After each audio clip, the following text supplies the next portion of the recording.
day, I'll repay my debt. And now, WWE presents the Royal Rumble.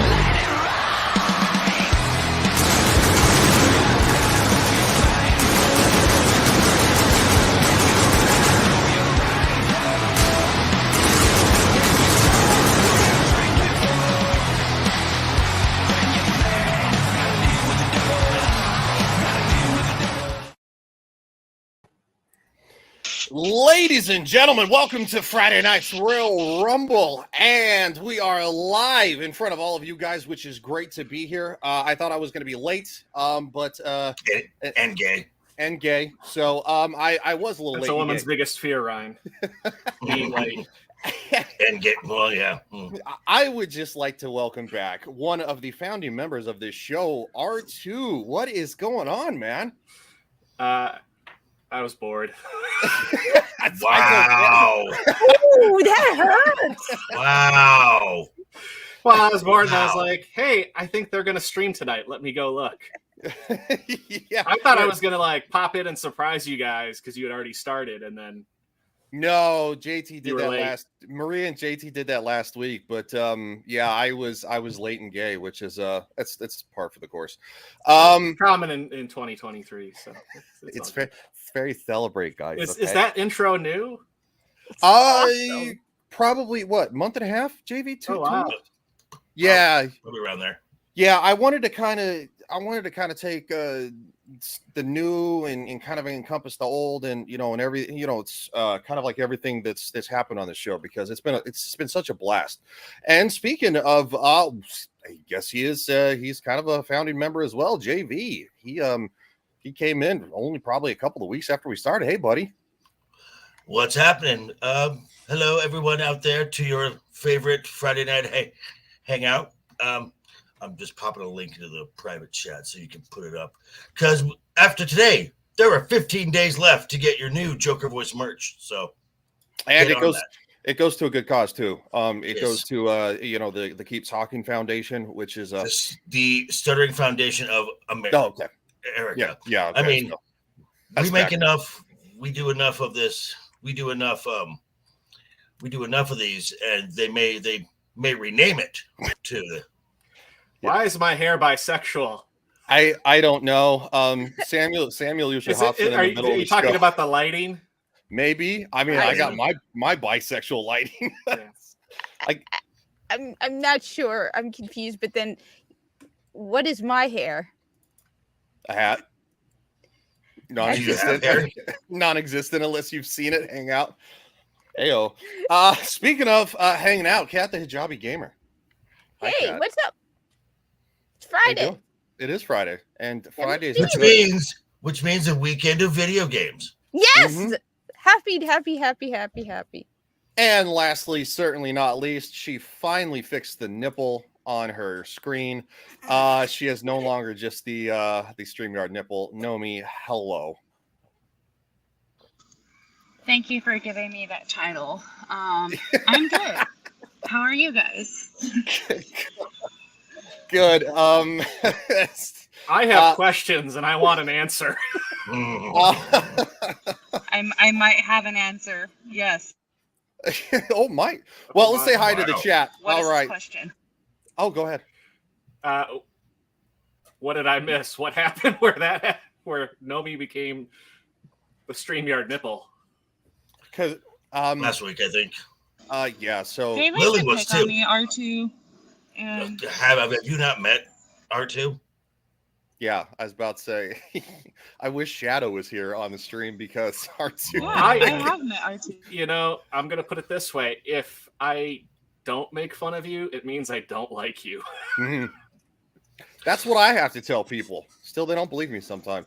All right, let me share this real Wait, quick. since I've met you, R2, yet? Oh, go ahead, Ryan. We had a midnight call from Vegas that woke you up. That was great. That was fun. Yeah. So here's the link in the description. This is your last chance to get it. Literally, this is the end of the month. Also, this 15 days. 15 days Oh, left. 15 days. Okay, 15 days left. Well, I it's the end of the month for something else, but I guess my My month is almost over.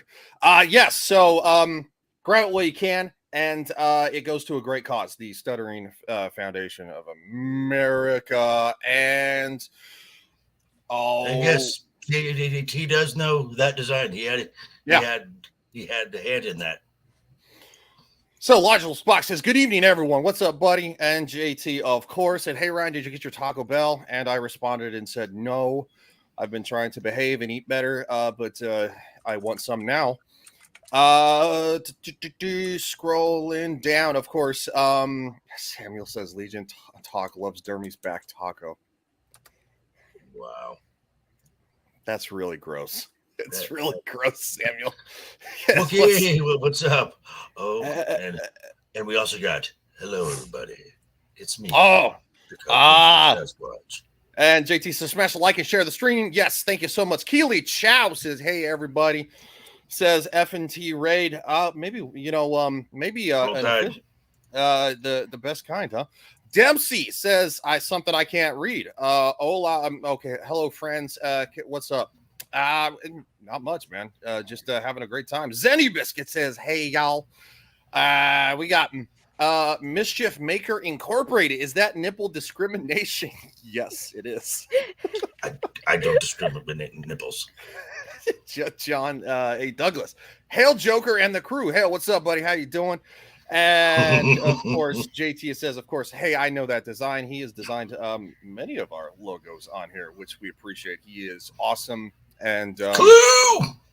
Oh, Clue's here? That's awesome. Yes, because I'm here. I'm his favorite. Shut up, man. Wookie Be Bad says, hey, hello, what's up, buddy? And then, of course, as JV said, I can't do the voice. We'll have to get Sasquatch. That's right. Show you right. We're going to turn down the lights and set the mood here. That's how he talks, literally. Larry, why aren't you here? Has Amira let you out of the dungeon yet? Out of your dungeon? I need my token black guy. Come on. That's not racist at all. Wow. Clue, what's up, buddy? Samuel, I'm near you, sorta, Salt Lake City. Okay. Yeah. Nice. About 8 hours from where I'm moving into the Colorado. That's about 6 from where I live. Yeah. And that's a long 6-hour drive. It's just straight. Oh yeah, no, it's super long. Rolando says hello. Dempsey says free the nip. I agree with that. Caucasian Sasquatch calls me specimen. That's just all. Larry is sick. Well, feel better, buddy. Feel better. Yeah. Blue Shits, what terrible show are we talking about tonight? Too many. A few. Too many, and that should do it. All right, so let's jump into let's talk about something because Nomi can't stay long. Let's talk about something that we are excited about, and that is Dune. So we're going to take a look at the Dune trailer. Oh, the trailer looks so good. Yes, so that's what I want to talk about. I want to talk about Dune because I don't know how long we have Nomi, and I want her to have a great night out instead of leave on a shitty note. So that's why we're not talking about Indiana Jones or Secret Invasion yet. So thank you, I appreciate that. You're welcome. We're here to please. Heyo. Hi-oh. This world is beyond cruelty. You've been fighting the Harkonnens for decades. My family's been fighting them for centuries. Pause. Don't want to get that copyright stuff. I don't get a copyright anyway, dude.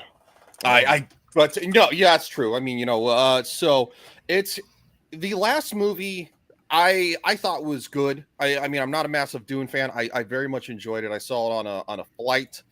I thought it was gorgeous.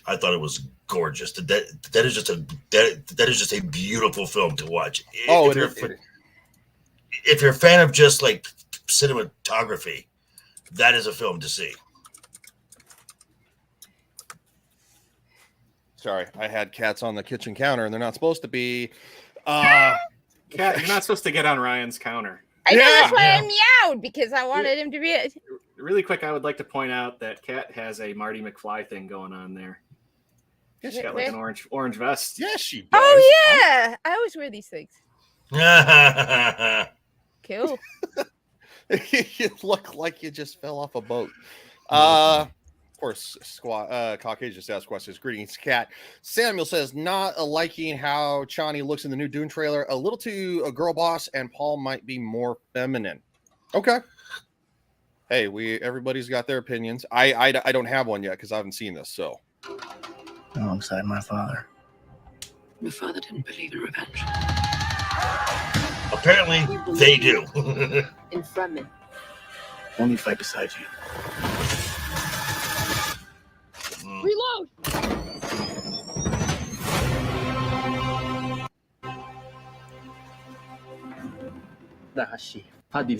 He said that. apparently my stream's running slow.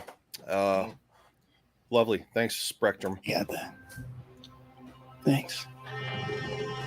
I won't be fighting for him. I'm fighting for my people. You young pup. Oh, Brolin was so good. Well, Josh Brolin is incredible in everything he's in. To be quite frank, yeah. So I mean, I'm giving a little bit of a break. What did everybody think of the last one? Loved it. R2, are you a Dune fan? I mean, I didn't watch it. Okay. I saw it on a plan on flight, watching it. and I thought it was a great opportunity. I did watch the David 84? Lynch one, yeah, and I was very confused. I love that one too because there is a theatrical cut and then there's a 4-hour cut. Whoa, wow, they're both great. I'm trying to think, where did I watch that? I think I watched it on HBO Max. And I was a bit confused by it. I mean, I could tell they were trying to fit a lot into a short amount of time. The only thing I didn't care for was the ASMR thing going on with Kyle MacLachlan, like whispering everything in his narration. The internal Yeah. dialogue. Yeah, that was the only thing I didn't really like about it. There's a lot of that in the Lynch film. There's a lot of that. The Godfather says, "Hey, how you doing?" Broba. Broba. What's up, buddy? Hey, all can't stay but dropping in to like the stream. Ryan, make sure to plug our stream for tomorrow at the end. No, absolutely. Yes, with Broba, aka Nerdy Neo, we're gonna be talking about video games. Myself, him, and Mark the Cyborg. And you know, it's gonna be fun. It's gonna be a good time. That is Broba, put the time in the chat for me. Just so everybody knows, and because I don't off the top of my head, to be honest. JT, I saw you sent me something. So while we watch the Dune trailer, I'm gonna pull that up. Do you believe in Paul? Better science. The prophet. Why is that a bad thing? Use it. Because all my visions lead to horror.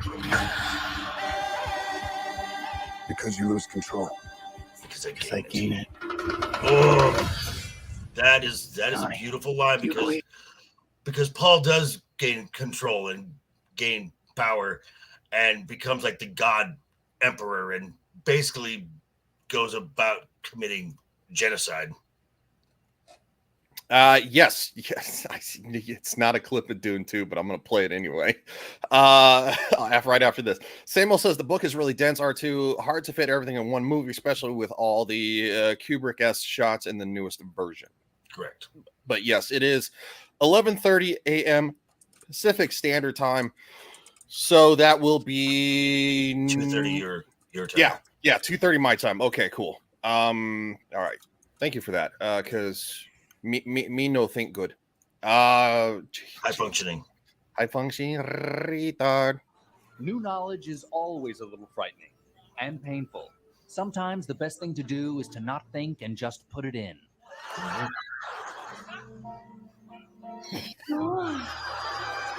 Please, Gary, it is I, Kajor. I will impart to you the knowledge of my father. I was so confused. This isn't quite the design for the fortress. Thank you. Rose murked Jack. No, she didn't. I'll tell you what, though, the Titanic keeps taking people out. It's over 100 years after the initial sinking. Spoiler alert: they all die. Yeah, yeah. Twice. Spoiler alert. Okay, back to Dune.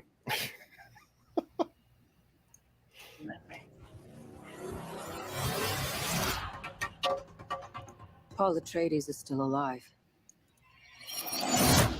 Walken. Whoa, Christopher Walken. Deal with this prophet. Deal with this prophet. Show me who you are. Was that like the dude who played Lex Luthor? No. No, that's Austin Butler. He played Elvis. He played Elvis, right? Okay.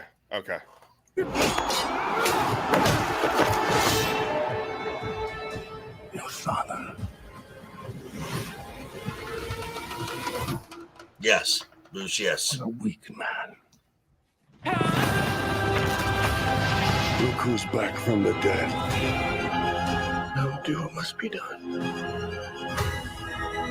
We gave them something to hope for. That's not hope!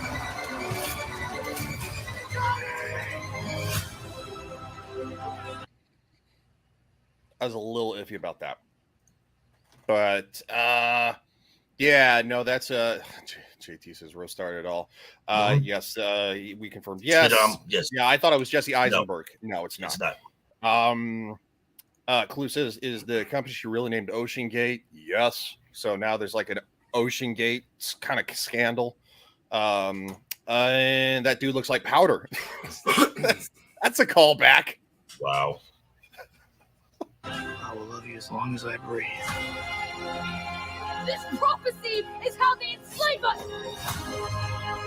It's not a prophecy. It's a story. I don't care what you believe. I believe.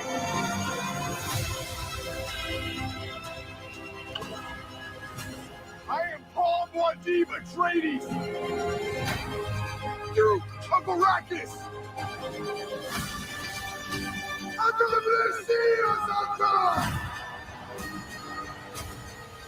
I'm getting chills. I'm getting chills watching this. I like it. That looks really good. Oh, looks amazing. That looks really good. November 3rd. Man, that's right. The Marvels is in such trouble. Oh, God, yes. Thanks, Samuel L. Jackson. Thank you. Yeah. Speaking of the Marvels, and anybody watching Secret Invasion? I am. Why are you shaking your head, man? He's like, the hell with that. Clue says that's God telling you not to get on that submersible Ocean Gate. Yeah. It was also called the Titan, and it was named after the fictional infamous ship that in a story sank almost identical to how the Titanic sank a couple years later. Because a woman wanted some low class dick that weekend. That's the movie. That's not the real story. I still haven't seen the movie, and I am very happy. Despite the love story, it's a great representation about what things were like for these people who Zenny says still need to see the first one and the one with Sting. That's the one from 2000. 84. 84. I know there's a redo in like the 2000s. That was on Sci-Fi. That was on Sci-Fi Channel. Yeah, back when it was Sci-Fi, not Sci-Fi. What's up, R2? I was gonna say, Kat, you've never seen Titanic? I have never seen Titanic. You were in Titanic. I was in Titanic. That's. I've seen documentaries about Titanic. Me There's they found a lifeboat with people like they starved to death. I thought you were saying they found a lifeboat full of people from the Titanic. I'm like, wow, a lot of those. Just this year. Thank you, Clue. Clue, you're right. Clue says Rose is a Okay. murderer. Look, if I'm going to watch a movie about the Titanic, I'd rather watch the Doctor Who Titanic or documentaries about the Titanic. But Rose the one murderer. with going wait, the one with David Tennant and Kylie Minogue. with David Tennant. Who cares about who else is with him? Doesn't matter. It's David Tennant. It kind of matters. Nah, David Tennant's the only one that really matters. Wait, I'm confused. What? What about There's an episode of Doctor Who, a special Doctor Who with Christmas. It was a Christmas special. Christmas special.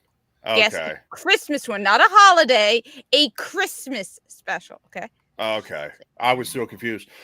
Mischief says you should be asking if anyone watched the Marvel Secret Invasion of their own free will. Yeah, that's a good point. That'd be JV and I. No same person will watch it of their own free will. JV, I guess we're insane. I've been called worse. Yeah. They said that misery loves company.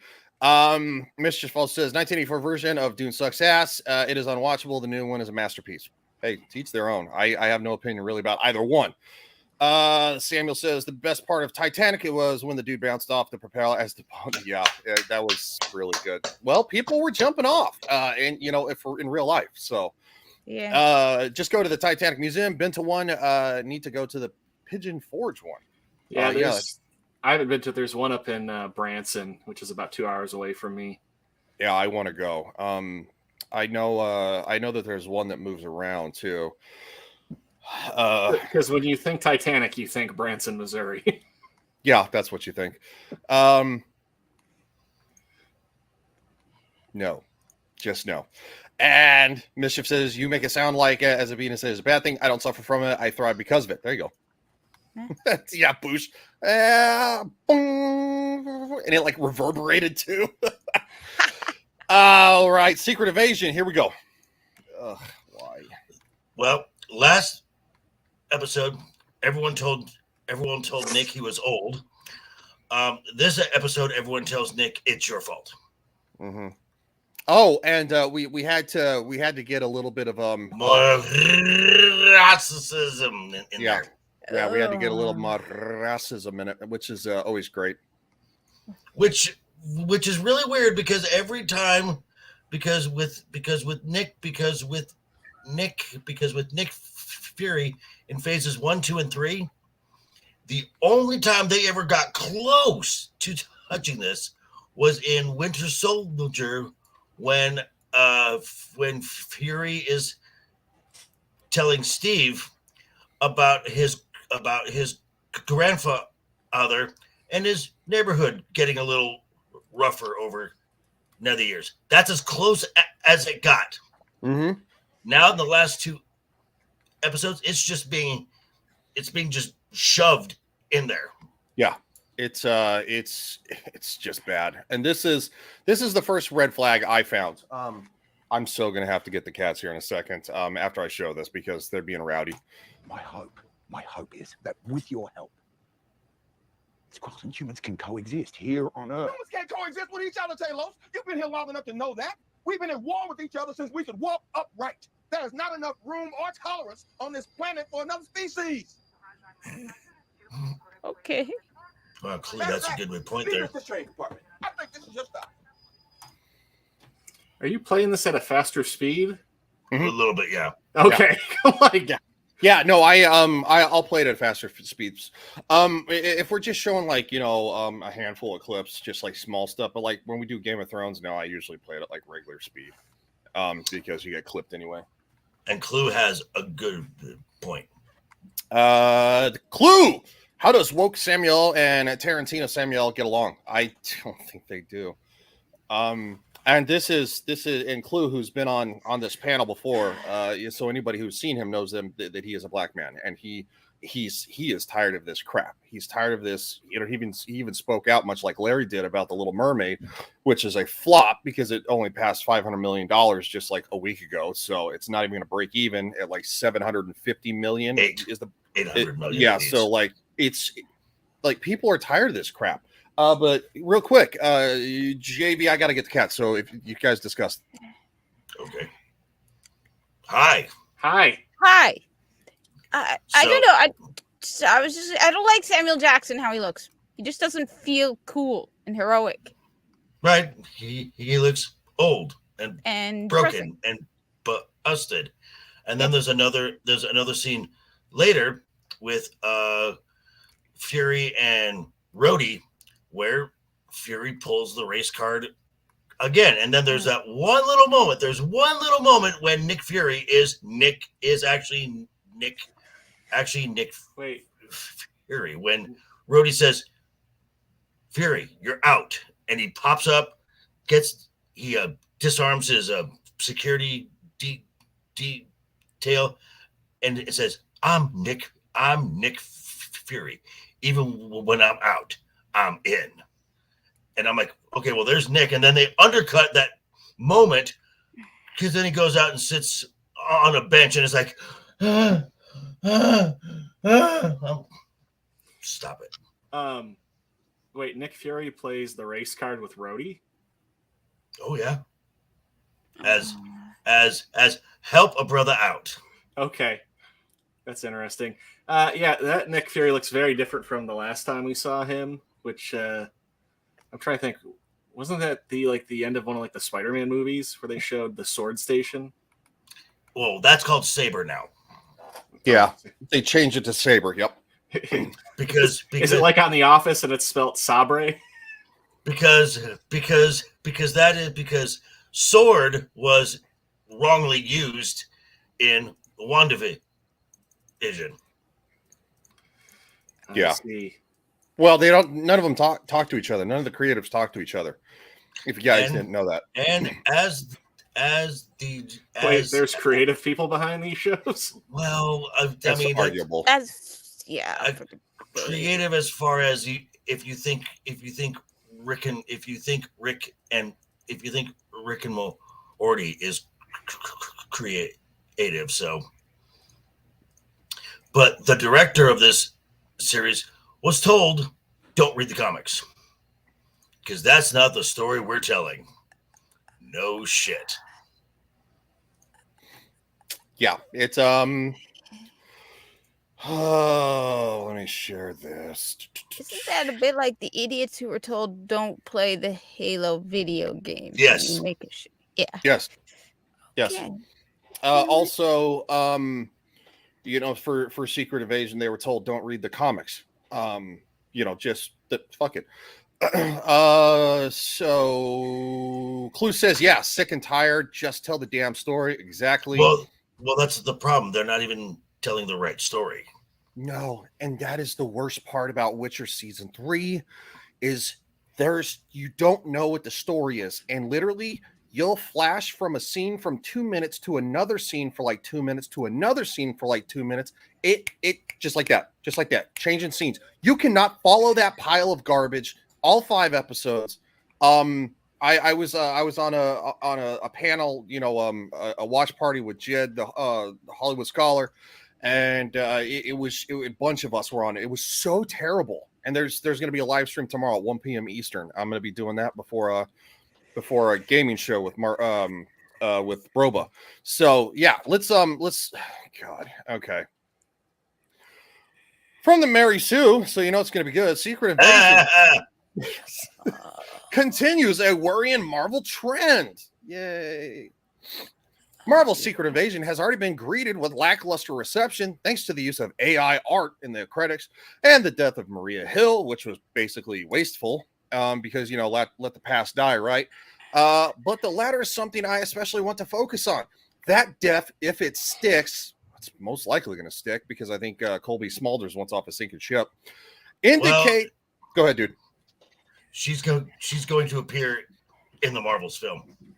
Is she? Because I looked at the trailer, I didn't see her. This was supposed to be released after the Marvels. Oh God, I'm not even gonna comment. Yeah, that man. Okay. But okay. So back to the Mary Sue because they got a hot take that the Marvel Cinematic Universe may be backsliding into one of its worst trends of Phase 4.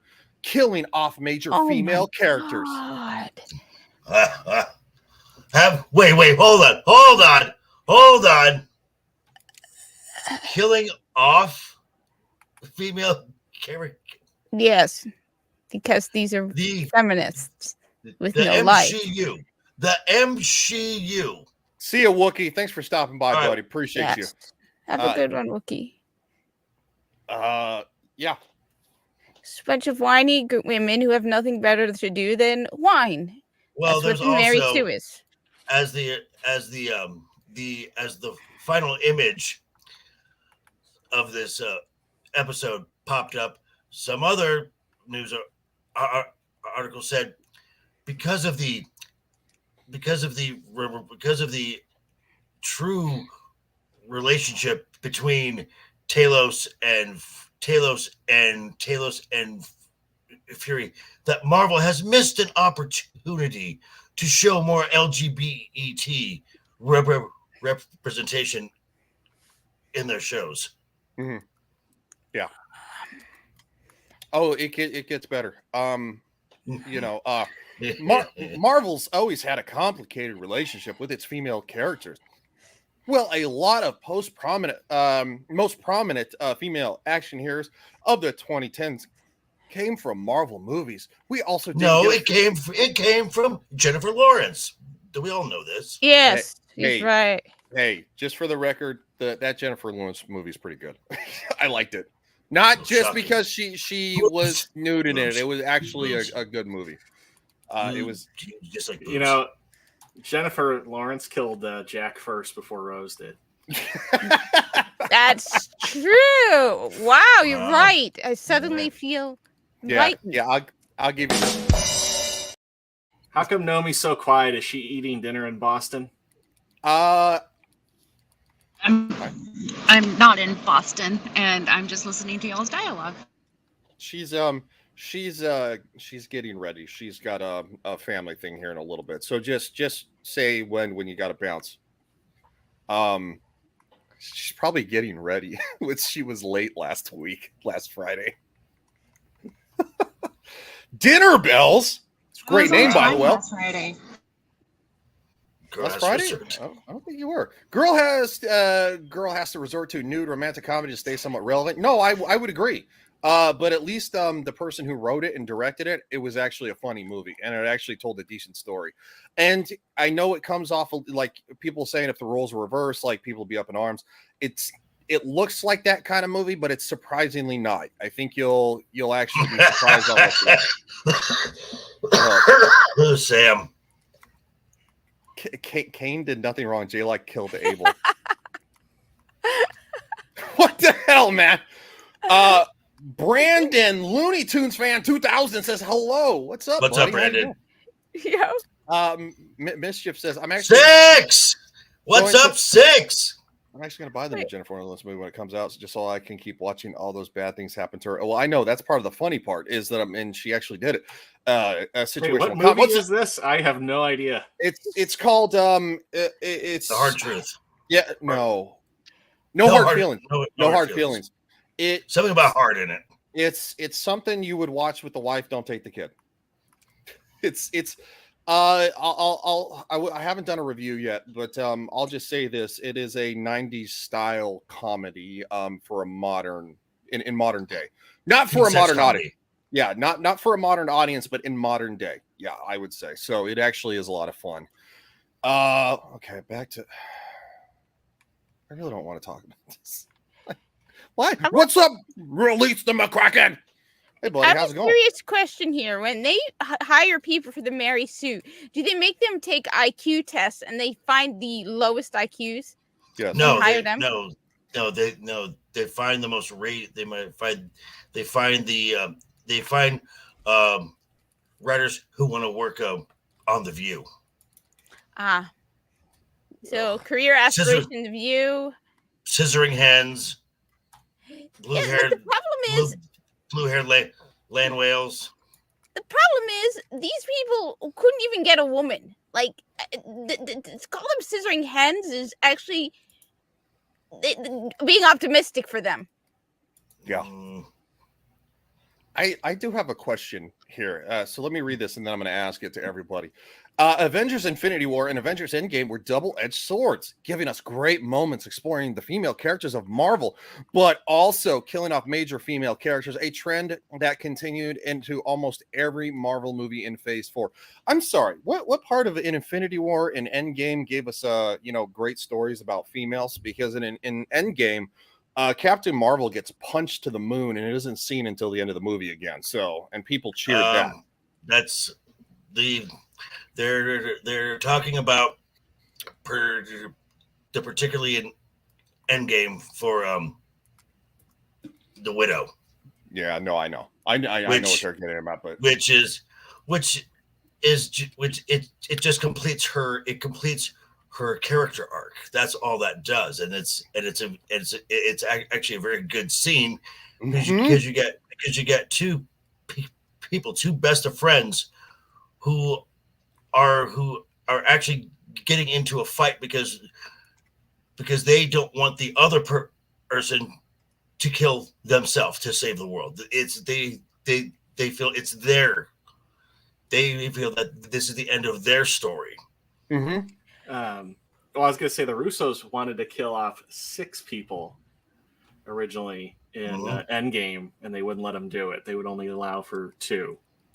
Yep. And then Clue brought up a really good point, and it's true. They've come out and said that they won't hire anybody that's a fan of the material, which that makes no sense. Then why are you even doing this? If you're not fans of this, why would you make these shows? Well, because these shows are a platform now. They're no longer stories to be retold to generation after generation after generation. These are platforms to spread their message and their agenda. Though, didn't they kill off a whole bunch of guys also? Like, what? They basically Tony Stark, Natasha Romanoff, and of course, leading into Falcon and the Winter Soldier, Steve Rogers. Yeah. So, what are they complaining about? They killed off more guys. They don't, because they don't look at it that way, Kat. They look at it as women underrepresented. Steve Rogers is now dead. He's dead after Falcon and the Winter Soldier. They confirmed that he's no longer with them. Oh, okay. Yeah, because I mean it's just so good, right? Well, especially too, right? Kill a big character like that off screen. So yeah. So Clue says, how about Tony Stark? How did Endgame do him? I was actually and I think that was a great ending though.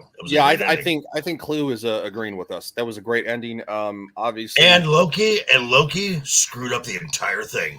Loki screwed it all up. The Loki show, yeah, in episode 1. Know me, front center woman. Mm-hmm. Hello, I'm here.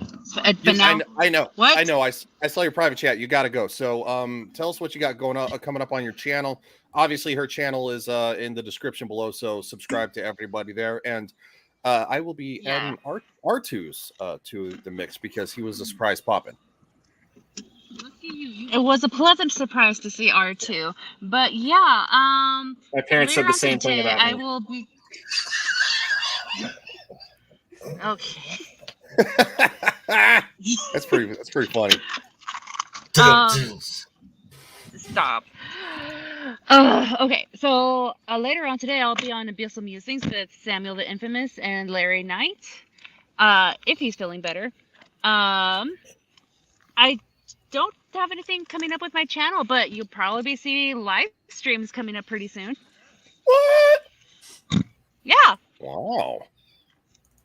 That's awesome. So that's what's going on in my little life, but nothing too exciting.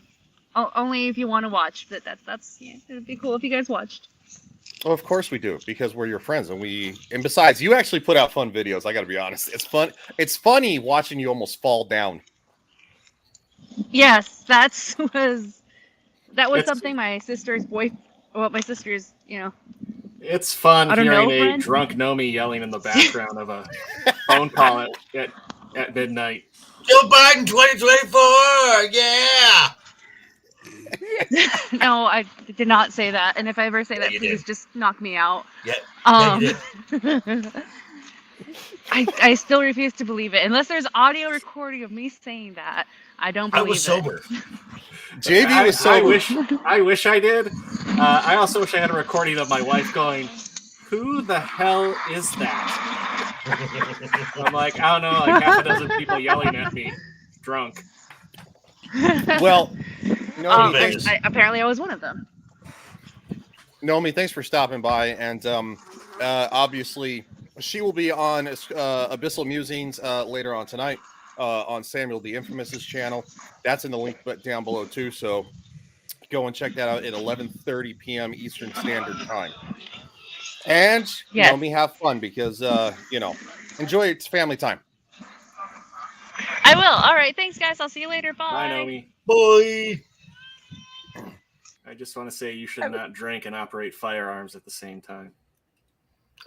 Oh, I know what you're gonna play. Do it. Oh no! I'm talking about her picture. She's holding the gun. She's drinking. Oh, She's drinking coffee. Drinking a coffee cup. Hold on. Where the fuck is that clip? I thought you were gonna It's play like a this. Starbucks cup.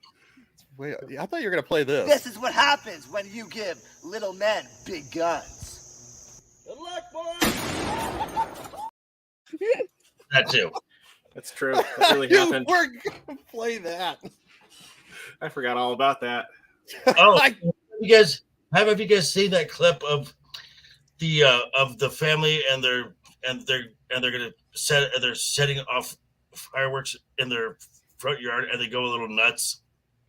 Oh God, you're talking about that one where it looks like it blows up the family caravan? The car, yes. Yeah. Wow. I think I know what you're talking about. That was on Twitter. Yeah. I've seen quite a few where I'm like, oh, that somebody's gonna blow themselves up. Dang white folk. Well, every year there's always a clip of somebody who picks up like a mortar, not realizing that you're supposed to put those in a tube, and they just light them and throw them. Well, 4th of July is literally around the corner. I got a great story about the 4th of July. So my friend, longtime friend who, her and my ex-girlfriend were friends. And we all kind of got together for the 4th of July. Well, she lit two of the ones that you're supposed to actually, they're like mortars. Yeah, you put them in the tubes. Yeah, you put them in the tubes. She literally lit two of those, placed them on the ground, and they exploded like hand grenades in the middle of everybody. Cool. Right, Sam? That's what Antifa throws. Yes. Yeah. Yes, it is, because they're literally like grenades. Samuel says, I showed that clip on an early episode of Screaming Into the Void JV. Shit was wild. Yeah. Oh, yeah. Hold on. I got one more Secret Invasion conversation to get to. You know which one I'm talking about, right? The very end. Yeah. But we'll get there. Let's finish this stupid article, and then I'm just gonna say this. I mean, the show is dull. It is boring. And apart from a few individual performances from Olivia Colman, who is great, Mendelsohn, who's very good, and Don Cheadle in this last episode. Everyone else is wasted, just wasted talent. I agree. I mean, I remember how excited I was when, we were getting Marvel TV shows, and at that point, right, The Mandalorian was new and it was really good, and it was like, well, gee, if they're doing this with Star Wars, right, Marvel's going to be great. And I just, I remember watching WandaVision and just being so. Okay, WandaVision, the first 5 of the 9 episodes were really cool. I mean, it was. I have said this from the start that WandaVision, the first 5 episodes, is probably the most creatively and is probably the most creative these shows have been. I mean, because each episode was a decade of TV bit basically, and it was great. But still, like, I mean, it was a lot of like build up to nothing. Right. I mean, that's it just dropped the ball. Completely dropped the ball at the end. And yeah, just so much wasted things and moments in that. But yeah, I mean, like, and they'll never know what you sacrificed for them. Yeah. You held a town hostage. You sacrificed your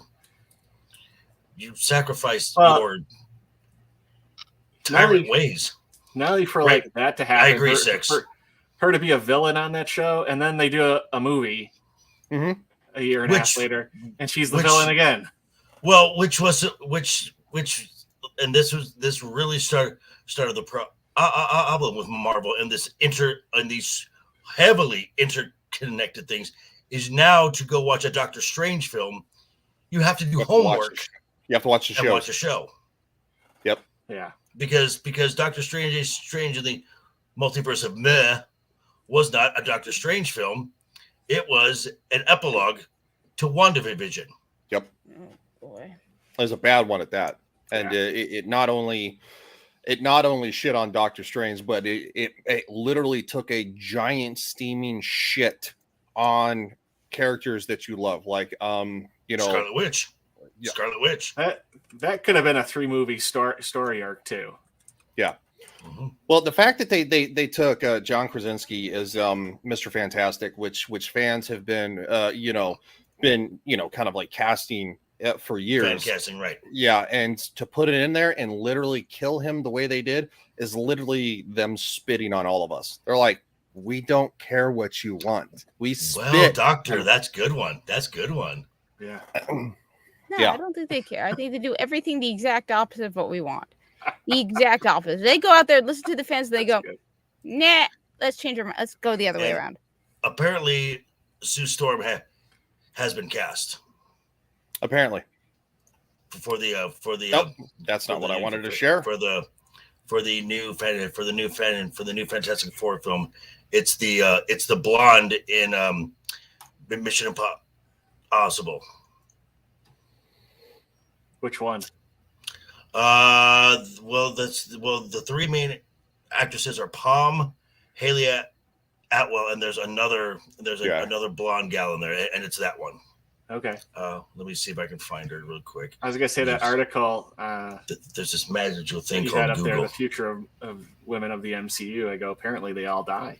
Mm-hmm. Yeah. Well, according to the Mary Sue, every single D+ show ends where it begins. Nothing of consequence or importance happens. Yeah, exactly. Right. And enjoy. I remember when your job was protecting the planet. We protect the planet by protecting. So it leads into here. What am I on speed-wise? Okay, just 1.25. That's fine. Yeah, it starts here and goes here. Who helped you get your seat at the table? Oh, so I owe you now? Is that it? We owe each other. Men who look like us don't get promoted because of who our daddies know. Every ounce of power we wrestle from the vice grip of the mediocre Alexander Pierces who run this world was earned in blood. So let's make the power mean something. Help a brother out. Girls outside, girl. Okay, so just to follow up, Vanessa Kirby, according to Giant Freaking Robot. Mrs. Cannoli, what's up? What is up, Mrs. Cannoli? Hello. Sasquatch. Just saying hello to my friends before my show. Hope you're all well. We are well. Good luck with your Spice show. up your life, Mr. C. Yeah, I saw that on Twitter. Zenny Biscuit said, so they actually got a blonde white woman? Well, she could be race swap. Look at the Little Mermaid. Yeah.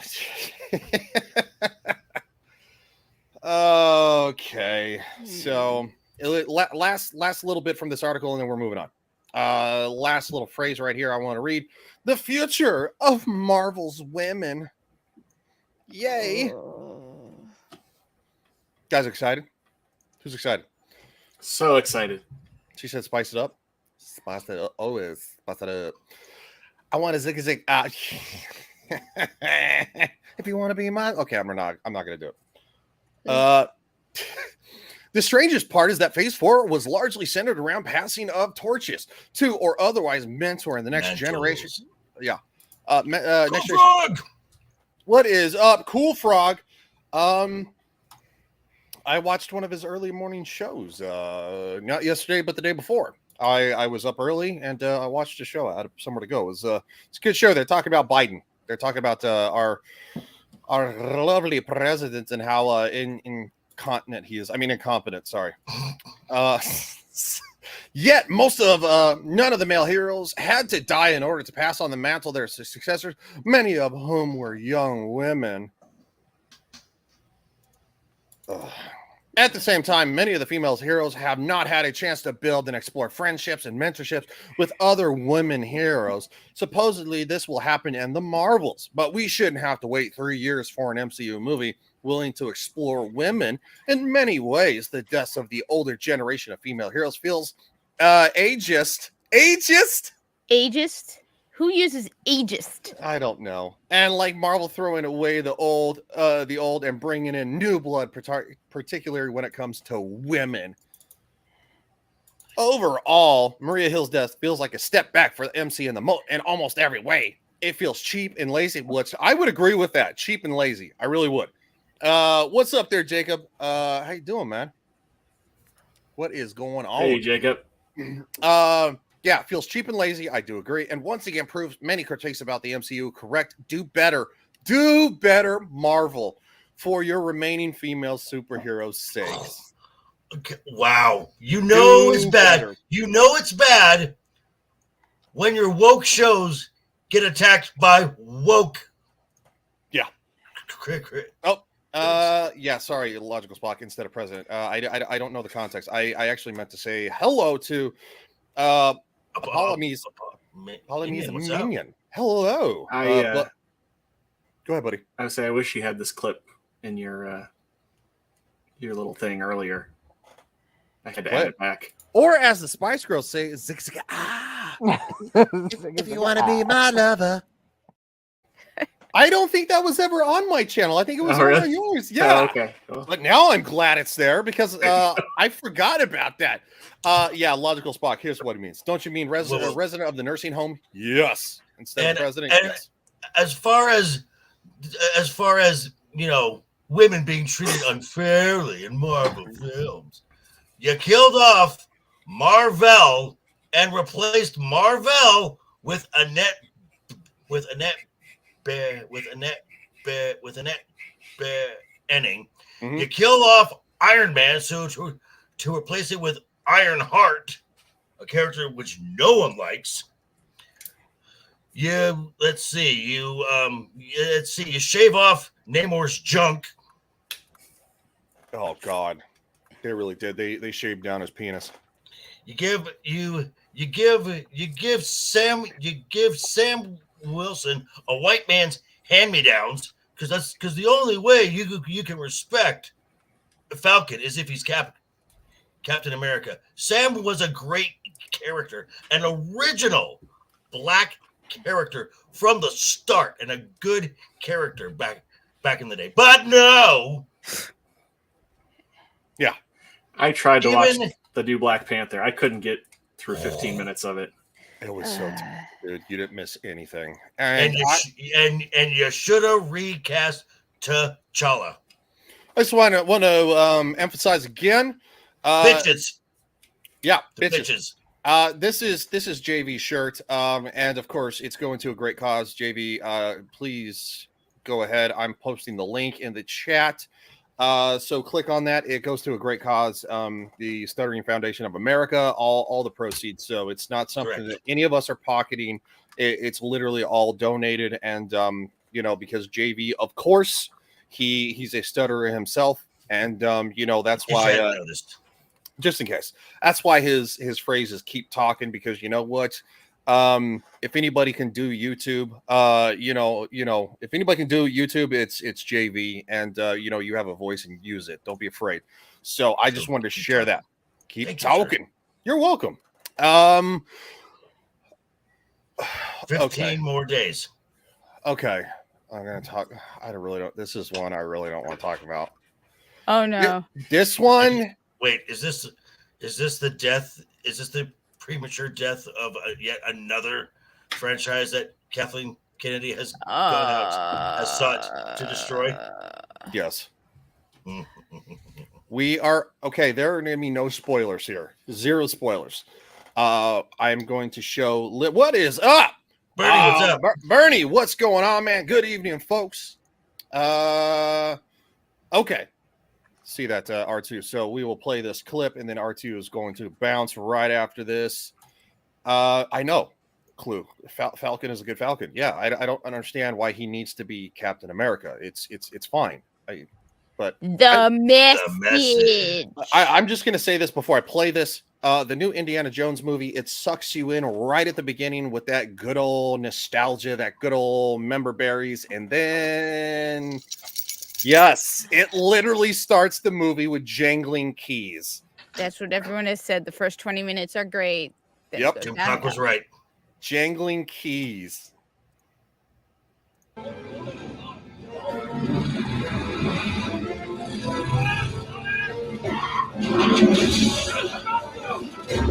Ow, ow, ow,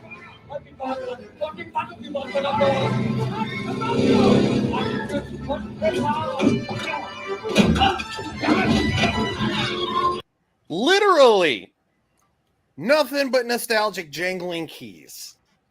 That's the first 20 minutes. And then the rest of it is nothing but an utter pile of shit. Any thoughts, anybody, about the death of another franchise? You don't have to have seen the movie to have thoughts about the franchise. I mean, nah. Why is anybody surprised? We all knew that was going to happen. Right. Yeah. And I feel bad saying that. I mean, nobody wanted it to be bad, but it's tough when it's in the hands of Kathleen Kennedy. I mean, with the status quo that we've gotten over the past 3 years, I mean, I went from somebody who I paid attention to every new movie that came out. Now I couldn't tell you. I mean, right? You're talking about that Jennifer Lawrence movie saying it was good. I'm like, I hadn't even heard of it because I don't care about movies anymore. I mean, it is so tough to be excited about anything. I mean, I just, there's so little I ever have anything new I have desire to watch. So, I mean, it being bad just doesn't surprise me at all. I mean, it would have been great if people were like, oh my God, it's, totally proved us wrong and we loved it. And fortunately, it's not the case. But we all know there's only 3 Indiana Jones movies anyways. Correct. I'm just surprised Harrison Ford didn't say no. I mean, come on. If he had just said no, this trash would never have been made, and he could have said no. They were entirely reliant on him. Okay, and I've heard folks saying that as if Harrison Ford really has this moral integrity or anything. He vehemently said he did not want to do another Star Wars film, and they bring him back for Star Wars, and I believe it was Conan O'Brien asked him, so why are you doing a Star Wars film? And Harrison Ford just said, they paid me.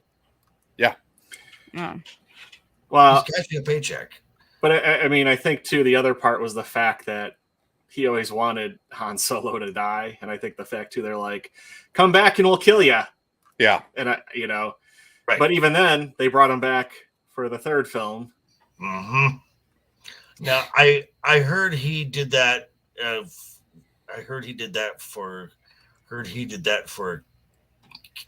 Carrie. So who knows? I wouldn't be surprised. I mean, I love Harrison Ford. I love the fact that when he's talking to like reporters and stuff, he's like such a dick. He gives zero fucks. He gives zero fucks. I love that fact. But I feel like though he's very different about Indiana Jones. He likes Indiana Jones. He does. Like Han Solo for whatever reason. Han Solo is. I know, but I'm just saying though. I mean, that's I feel the other big difference. Now, have you heard this little fan theory here that all the Indiana Jones that all the Indiana Jones stories are dreams that Han Solo had when he was while being frozen in carbonite. Yeah, I've heard that. Interesting. I just what did I miss? Nothing. Just it's like, all right, that's not where I thought that was going. Oh, okay. I thought it was going to be something like really like worse or dirty. I don't know why. From Well, JD. it wouldn't be. The tame. And then yeah, because it was so tame. Be like, Outpost Nerd, The Last Crusades is the best indie movie, hands down. Raiders of the Lost Ark. Raiders of the Lost Ark. The Last Crusade is my favorite. However, Raiders of the Lost Ark, in my opinion, is the best one. But The Last Crusade, I love so much. Temple of Doom is fine. But I really like the ones that have these people in it. Logical Spock said, I did not see that coming. Yeah. Well, last year I showed the first 3 films to my son, and he really liked them all a lot. And your son's how old? He was Spidey's 7, 8 years old, kind of in between that. You showed melting faces. I covered his eyes for that stuff. I mean, okay. Anything that I was like, well, he's not ready for that, but he was like, is there any more? And you're like, no. I was like, no. And then he found out. He was like, well, Dad, they're making a new one. And then Mom said there's another one. And I'm like, yeah, those aren't real Indiana Jones movies. He's like, what do you mean? No. And I'm like, they're just not good. And Now he's like, why would they do something like that? This is what makes the Raiders of the Lost Ark so good. Indy doesn't win. He doesn't win. He has enough. The only thing that saves him is he has enough knowledge to close his eyes. Yep. That's it. Yeah. No, I would agree.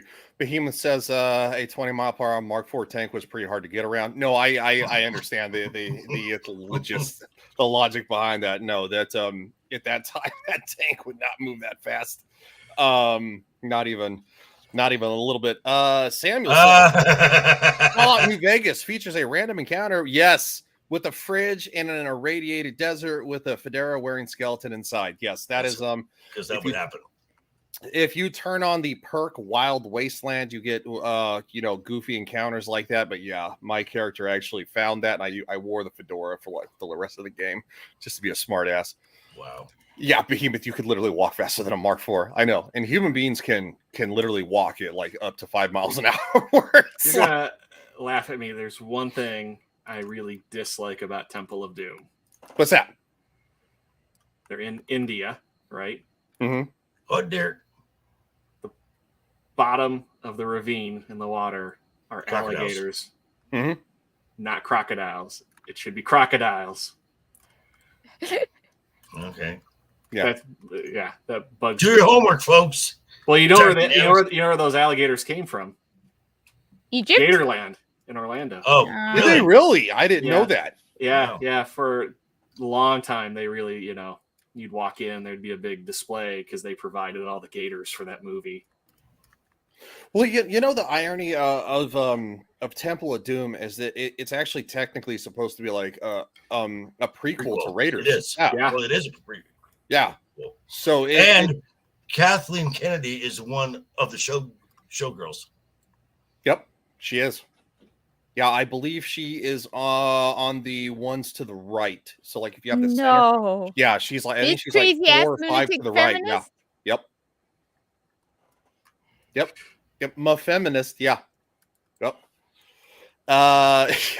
Outpost nerd. Ew, she was a showgirl. That is true. So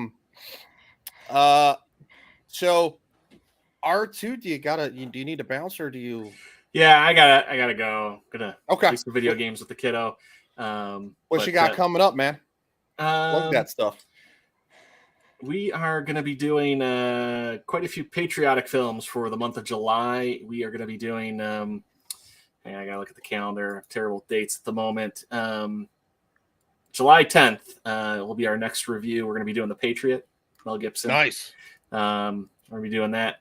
and JT has a whole lineup for the month of stuff that he planned out. But yeah, we will be back July 10th. So looking forward to it. I've been gone for about a month and a half. Just had a bunch of stuff going on, so I had to step away for a little bit, but I'm looking forward to being back. So, and I'm glad I was able to hang out with you guys for a while. It was really nice seeing you all, hanging out. I've certainly missed you guys, and heck yeah, man! It was awesome to have you back for a little bit. You're always welcome back whenever. Well, thank you. Yeah, I'll continue to post the link, so jump on whenever. And before you go, just got to do this. People, let me tell you about my best friend. She's a woman. Oh, you idiot! Forgot about that. Yeah, I couldn't resist.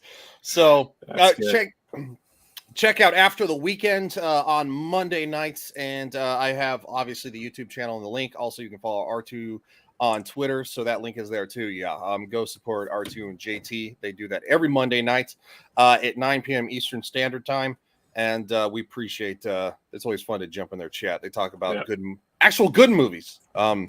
We try to. Unlike here, I like to punish myself. So yeah.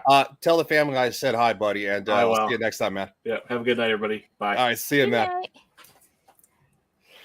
Oh, Kat, do you want to jump back into more indie? Yes, you do. Oh my God! Yes, I do. Wait, that's the wrong indie.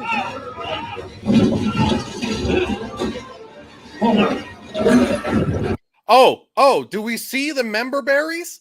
Do we see the literal stolen scenes from other movies? Oh, well, look, the Nazi guy got ran over by the car.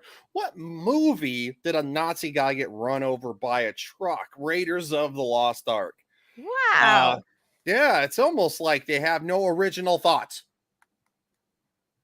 Oh, in the motorcycle scene where India's on the motorcycle and stuff like that, and the Nazi motorcycle riders, that comes from The Last Crusade.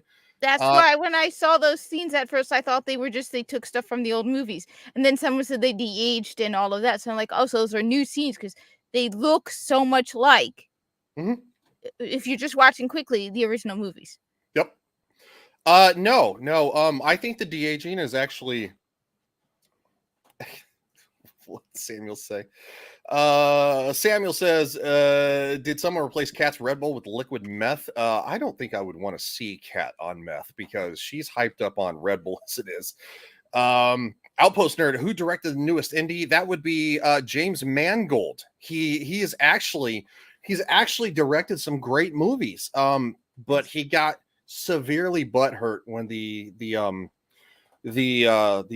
leaks for the ending of Indiana Jones and the Dial of Destiny were, got out, and everybody was kind of like, dude, what the hell is this? Like, to where basically Indiana Jones dies in the past because this is about time travel.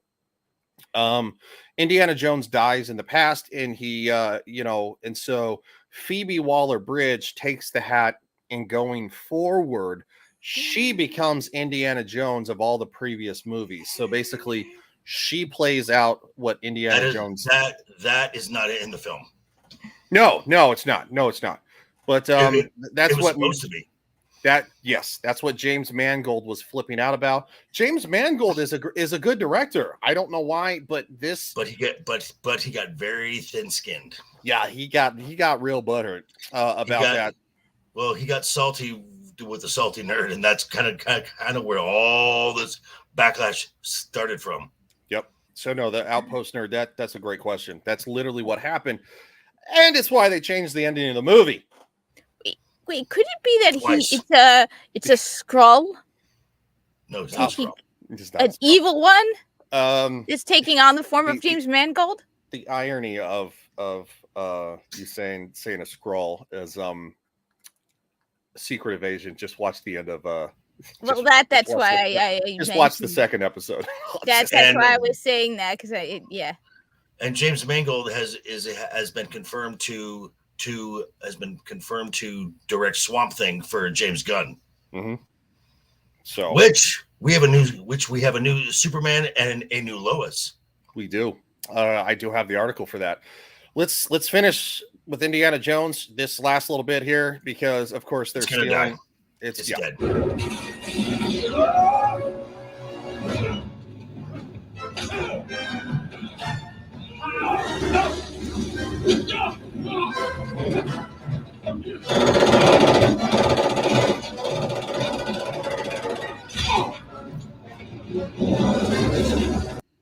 Wow, what does that look like?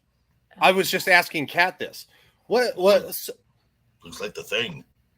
Oh no, okay, so Indiana Jones and Indiana Jones riding on a motorcycle that comes from the Last Crusade with the Nazis. Then of course, previous that you missed where the Nazi got knocked out of got knocked off the bike and got run over by the Nazi car. That's basically taken from Raiders of the Lost Ark. So that's all we're going to show. That's it. If you want to see the movie, go see the movie. It has already, for its Thursday numbers, I'm looking at them right now, $7.2 million for Thursday. It's projected through the 4th of July, the weekend, basically a 5-day weekend, actually a 6 because of Thursday as well, to eke out $60 million. Well, hello, Mr. President. Greetings and salutations. What's up, man? What's up, Sam? Not much. I got a few minutes, so I figured I'd jump in. Hello, sir. Well, hello. Yeah. So Indiana Jones is not. That's so terrible. 7 on a Million. Thursday. That should be at least in the tens. At least in the tens, if not like the 20s. If you're gonna have, because Endgame, it's Thursday was something like 30. Yeah, like $30 million, and this is supposed to be oh god. Yeah. We are talking about the newest Indiana Jones, right? What was it? Indiana Jones and the Early Bird Breakfast. Yeah. Indiana Jones and the Insufferable Intersectional Feminist. Or Indiana Jones and Why Won't My Kids Visit Me? Well, Mutt's dead, so yeah, Mutt's dead. Yeah. No, I get that. I do. I just if he's in the home, he's senile. He doesn't know that. Right. Okay. Yeah. True. Yeah. I swear that nurse is stealing my stuff. Oh God. Okay. This is from USA Today. They're behind a paywall. JV, lead us into, and let's talk about Superman and Lois. You're a huge fan of what's going on with James Gunn. I am surprised optimistic. Yes, I'll give you that. So I'm literally archiving it because it's blocking me. So we'll bring up the article in a second. That makes one of us. Well, I'm more optimistic than Indiana Jones. I'll do that. Well, I've liked what James Gunn has done in the superhero world, and so I'm like, okay, let's see what he can do let's see what he can do when he's the man in charge. Now there are some there are some red flags in his first slate that I have, and that's a discussion for another time. But I think the good things that the Superman and Lois, the people that he has cast, are very good steps.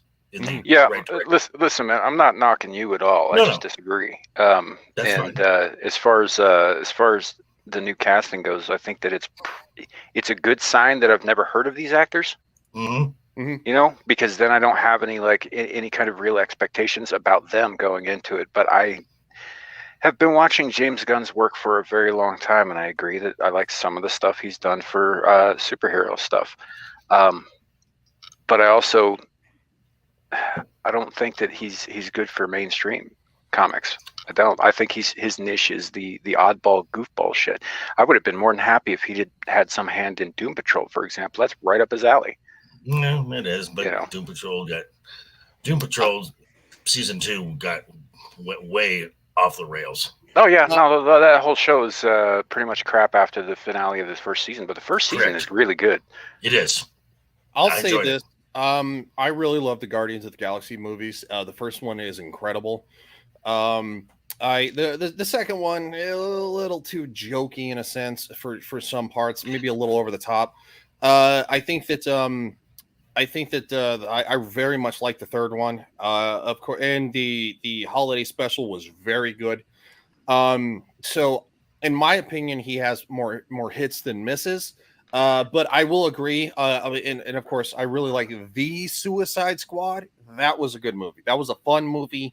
Yeah, it had a few problems, but overall, it was very enjoyable. Yeah, it had a few problems, but James Gunn is very good. Yes, with characters that do not necessarily have a large following.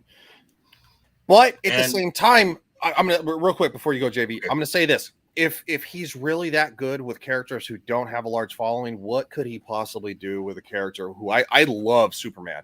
I absolutely. I mean, he's my favorite DC hero. Batman's second.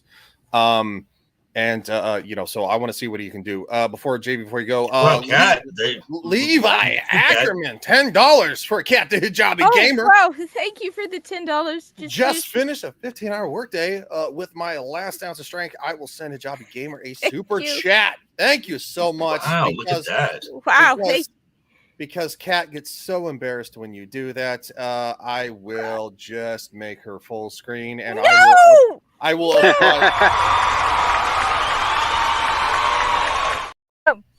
We applaud you, sir. Thank you for making her blush. Go ahead, JV. I mean, I was just I'll be up. Cats again. I'll be up. The hits, the red flags I have is the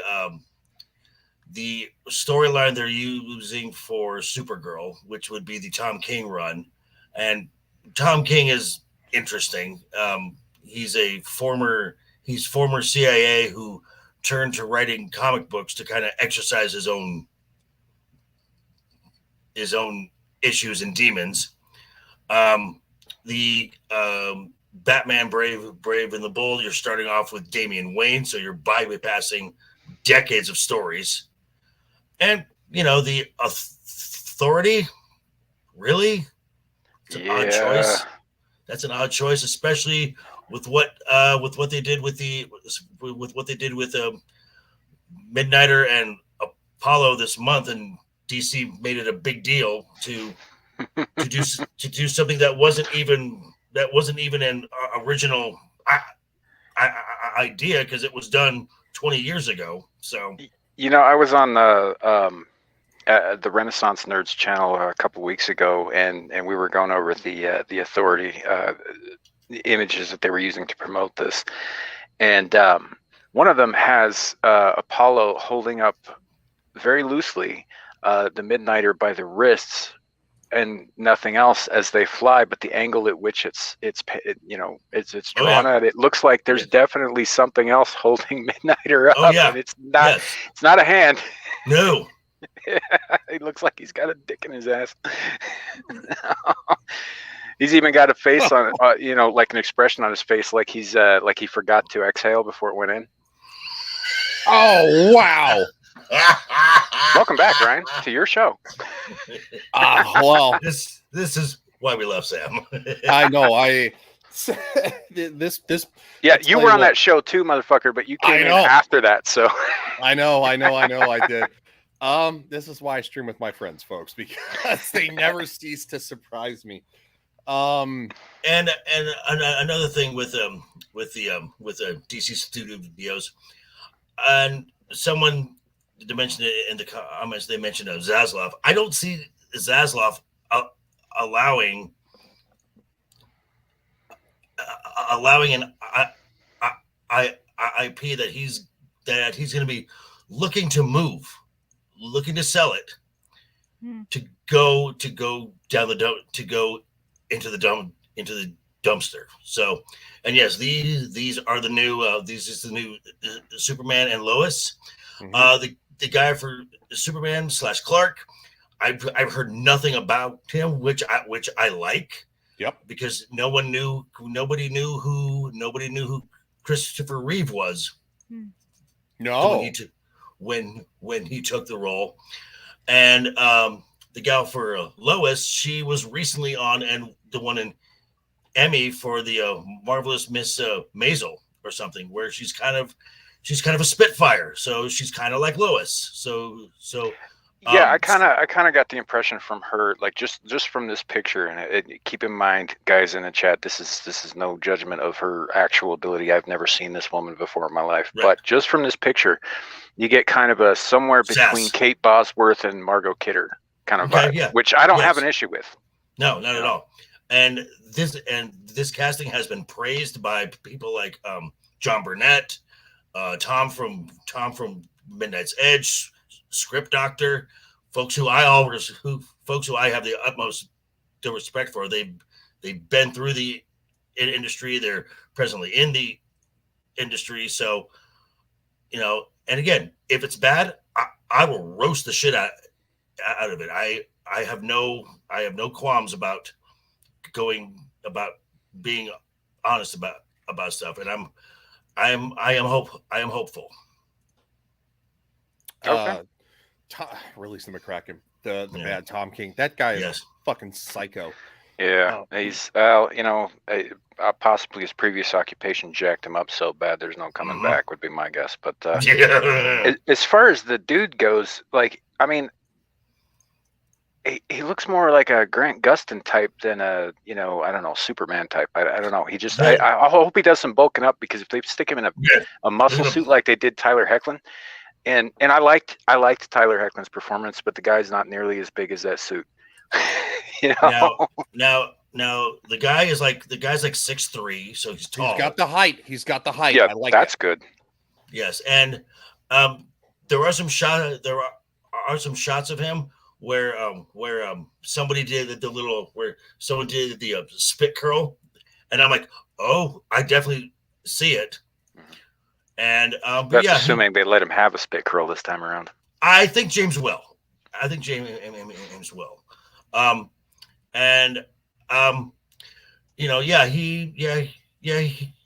He needs to put on a few pounds. But it's interesting because the script for this film got approved just before the writer's strike happened, and now they've got their leads that they've announced, which they have until midnight my time for a pending actor strike. So if you've got right, so basically you can get to work. Either that or this movie's never going to happen. Oh, it'll happen. We'll see.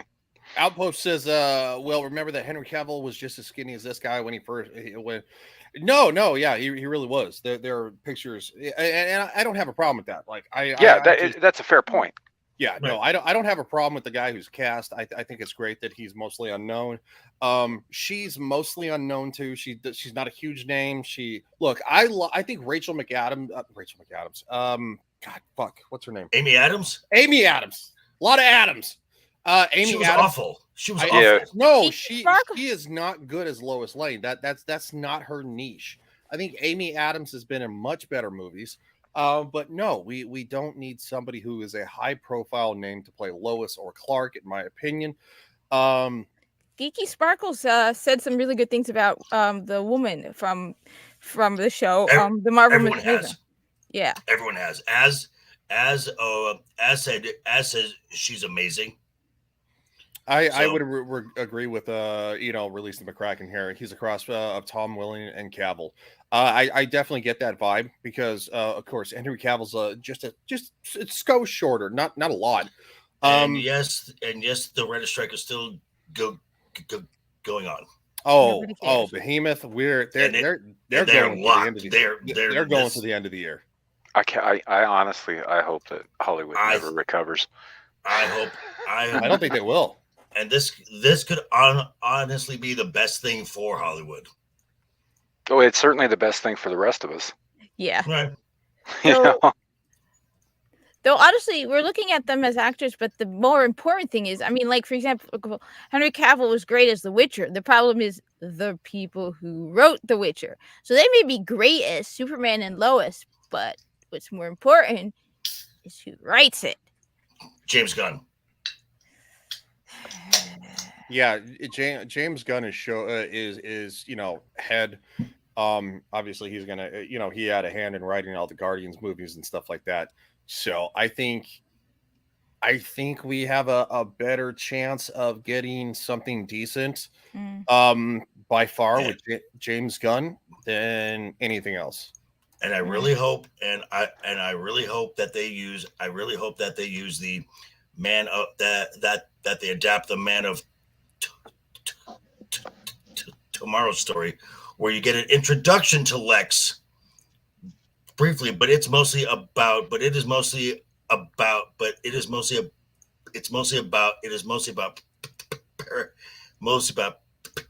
Parasite and Lobo. It's a great story. Speaking of smaller characters, who's excited about Craven? No. That? I haven't even looked at the trailer. Looks terrible. Craven doesn't work without Spider-Man. No, it doesn't. Right. It doesn't. His whole shtick is that he's the greatest hunter ever, and he's bored because he can kill pretty much anything with his bare hands, and he's tired of the usual prey, and then he hears about the Spider-Man of New York, and so he comes to New York to hunt what he perceives as the ultimate prey, which he continues to believe because Spider-Man continues to best him. And as a matter of fact, there was a fantastic story in the 80s called Craven's Last Hunt that is tragic as hell. Great story. It's amazing. But it doesn't work. And I guarantee they're going to put member berries from that story in this, which again does not work without Spider-Man. I agree. And the fact that Craven, from what we see in the trailer, has powers. I'm like, no, he doesn't. He has no powers. No, he does a little bit of a Dr. and Jekyll thing with elixirs, but he doesn't have any powers himself. No, he's drugged up. And he's got all kinds of tricks and weapons and that sort of thing. And he is, like Batman, at the peak of human physical conditioning. That is true, but it's human. Right. And Spider-Man is superhuman. I also wonder if they would bother to reference in any way his lifelong friendship with the Chameleon. Who's also a very important character in Craven's story. Who went a little mad when Craven died and went on this vengeance quest against Spider-Man because he blamed him for Craven's death. I mean, there's some really good stuff to pull from here, and I promise you they're going to take bits and pieces because of member berries and leave the rest on the cutting room floor, and it's going to be a mess. No problem with the casting. I honestly think Aaron Taylor Johnson's great for the role, but I think that you can't introduce this character without Spider-Man because his whole origin, like Morbius even, for example, depends on Spider-Man. Venom doesn't happen without Spider-Man in the Secret Wars. It's just right. And Outpost Nerd, it's a Sony flick, which is weird because when Sony does their own films, they suck. When Sony distributes a Spider-Man film and lets Marvel do all the work, they're good films. It almost makes me think that it's because Marvel Studios is like, well, technically we're working for somebody else, so we actually want to make it better than the normal dribble. No, I think what it is, because at least with No Way Home, they had a window that they could not wiggle out of. It was 10 months. 10 months, shoot, edit, get it done. So they didn't have time to, let's rework the script this way. Let's do a reshoot on this just to just to maybe see if we could add this in here. And so he's like, no, this is your time. This is your time frame. This is because we are paying you. This is the private sector. We expect results. Yeah. And I got so in the chat, like there have been comparisons to Geralt and like a knockoff Bane. Craven predates both of those characters by decades. Yep. Craven's been around for a long time. He's been around, I think, since the late 1960s. Mm-hmm. You know, Well, yeah, I would argue that those characters probably drew inspiration from him, not the other way around. If anything. Isn't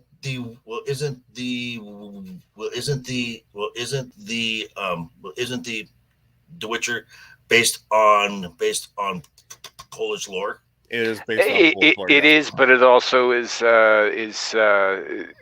somewhat ripped off from Elric of Melniboné and you know Robert E. Howard's works, which Elric of Melniboné is a direct inversion of those. You know, it draws from previous authors' stuff as well as Polish lore. Yes. Okay. Shadow says, not calling Craven a knockoff, just trying to understand who the character is. And of course, I'm going to say thank you for this. Logical Spock says, hey, Twinkerbell. Because long live the Twinkerbell. Listen, kid, I would say if you want to understand the character, read Craven's Last Hunt. Yes. It perfectly lays it out for you. That story totally encapsulates who and what Craven is. Yep. True story. Yeah. Well, let's just say there was a Jet Sparks. Jet Sparks, what is going on? Jet Sparks says, "What's up? Thank you for stopping by, Jet Sparks. We appreciate you." I want to ask some about this because I know we saw some stuff in the chat, but Sam, your thoughts on the Dune trailer? Yes. Well, like I said, I'm not super keen on the direction they're taking Shani. I think she was miscast the first time around too, which I think I've mentioned. She just look, Zendaya seems like a nice girl, and I know she's talented. You know, like I have kids who watch Disney Channel. I know she's got that kind of talent. She's great, but there's something very tomboyish about her in general. You know, and which I don't have an issue with. That's not a problem, but she just doesn't really play feminine characters very well, and it looks like they wrote Chani to be more masculine than she should be. I mean, the books specifically talk about how feminine she is and why Jessica thinks that's a problem for her son Paul. You know, she's like, I gotta warn him about these women before they use their wiles on him, you know, kind of shit. There's actually a thought bubble in the book where she's thinking to herself, fuck, this girl's gonna seduce my kid. You know, I would actually get on board with that, because I'll say this: the movie that I really liked Zendaya in the most is The Greatest Showman. I think she was great in that. I think that was an incredible movie, but that was the character that was written. Is also a very Shadow, feminine character, but that too. A feminine character, but also at the same time a character who has had to survive on their own. This was a unique telling of a character. It was not taken from anywhere else. I really like that. I thought it was great. Yeah. But I do understand where you're coming from. Even as MJ, is she, Michelle, whatever I think No Way Home was the best Spider-Man movie with Tom Holland and her, because it actually elaborated on her character and the vulnerability. Yeah, no, that's what I'm saying. Right? I don't have a problem with her ability to play these characters. I'm saying that the character that she's playing here was written poorly. Right. You know, I'm saying that they wrote her to be more masculine, because there aren't that many women in Dune. Right. You know, there really aren't. And if you actually read the book, even go back, watch the 2000s Sci-Fi Channel stuff, watch even the 1984 versions. The women who are in it, none of them are weak. All of them hold their own powers. You know, all of them do, especially Chani, who is a warrior, but only so much so that she fights for her people. But her at her core, she is a very feminine woman. Yes. You know? Shadow says, I meant for a quick comparison, like calling a Jedi a monk.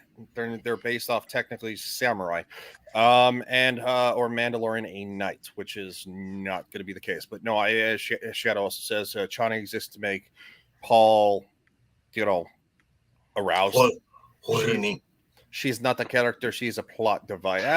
Even if that's the case, and I think that's an incredible oversimplification, Shadow. Yep. But even if that were exactly the case, she'd still have to be fucking feminine. You know, it doesn't work without that. I mean, unless. Now, what did you think of Walken as the Emperor? That surprised me that he was cast for that, but I have no issue with it. I love it because I love. I think Christopher Walken has menace to him that very few other actors can bring to the screen. Absolutely. And if you know anything about his real life history, I mean, the menace might be a little bit more real than you think. But that aside, no, I'm good with that. I think Walken's usually a good casting choice, whatever role he's in. He can take shit writing and make it work, and he's always been able to do that. So, no, I think that's great. And what was it? And Florence Pugh as his daughter. Well, we talked about that when they dropped the first trailer, and I don't really have an issue with that. I like Florence Pugh. I think she does good work too. I have yet to see her in anything where I did not like her. Okay. If that makes sense. Yeah. Yeah, because I've seen her in stuff that I didn't like, and stuff where I didn't like her character or the story or whatever. But her herself, no, I think she's great. I think she does a really good job, and she's good at what she does. Don't watch Midsummer, folks. Just saying. If you value your dreams, do not watch that movie. There was one film she did where she's what's it? It's like Victorian England or something, and she's the wife of a plantation owner. I forget the name of the film. I don't think I saw that one. But she was very good in it. So I don't have any real problems with any of the castings except for what has been previously mentioned, and which I talked about when in the past. I don't think Zendaya is right for this role, but it's too late. It's coming out, so I'm gonna have to suck it up, I think. But overall, I think that the trailers for this half of the story are much more engaging and much more entertaining than the trailers were for the first half. I think they're really focusing on ramping up the story in the trailers so far. When the first one came out, all they did was they're just like, oh, look at the spectacle, look at all these, as I said in the chat earlier, Kubrick-esque shots. And which, by the way, for those of you who don't know, I fucking hate Stanley Kubrick. 2001: A Space Odyssey is 3 hours of shit floating in space to classical music. Oh God, that's another one. That's it. That's the whole fucking Another movie. one for Cat the Hijabi Gamer. $2 from Mike H. He says, "Cheers." Give it applause. You have made No. Cat blush and Say we thank you, love Kat. Thank you, Kat. It's pretty. Jesus. Time for an applause. Yeah. Hold on. We'll do it after this. Oh God. Here. Why are you putting me on? Why are you? Oh God. Why are you putting me on the main one? No. He says you're welcome. We just like to watch you squirm. Yeah, Why? Because Have you not met this guy? Oh right. Have you not the guy met who any enjoy- of us? Oh right, I forgot the guy who enjoys Velma and enjoys watching us have to watch him. You said it. That dress is hot, though. That dress is hot. You said it. Cat, what have you done? Terrible. Too flattering. Oh, these might work. Damn it! Now you look hot and relatable, like an athlete who wears glasses. Ugh, just put on the sleeping bag.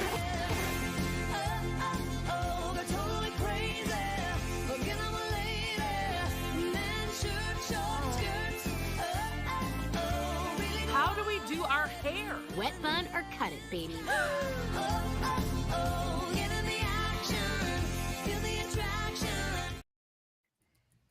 You know that I'm eventually going to meme all of our faces on that, right? And No! it's going to be because Velma season 2 is coming up. Season 2.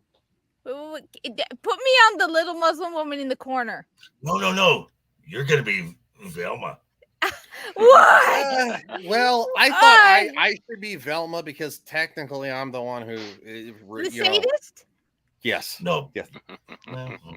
Well, Hey, I'll bat it around a little bit. I might even ask the some of the Legion of Memers. Real What's up, quick, Sam? Behemoth when we were talking about Walken there, he mentioned one of my very favorite Walken movies, and I'm so happy I'm not the only one here who knows it. The Prophecy. Oh yeah. 1995.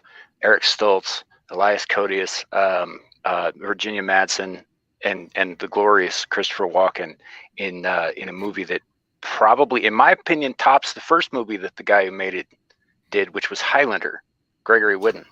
Oh, I love Highlander. And this is wait, you think this is better than Highlander? Yeah, because I think he learned a thing or two about editing. I'm gonna have to watch that. The Prophecy is better edited than the Highlander is. You know, but there is also like 10 years apart too. The guy did learn some things along the way. That's why I think that he's honed his craft a little bit more as you go on. And that's a great movie. Thank you for mentioning that. If you haven't seen it, y'all should go watch it. There are 4 sequels. They get progressively worse. Back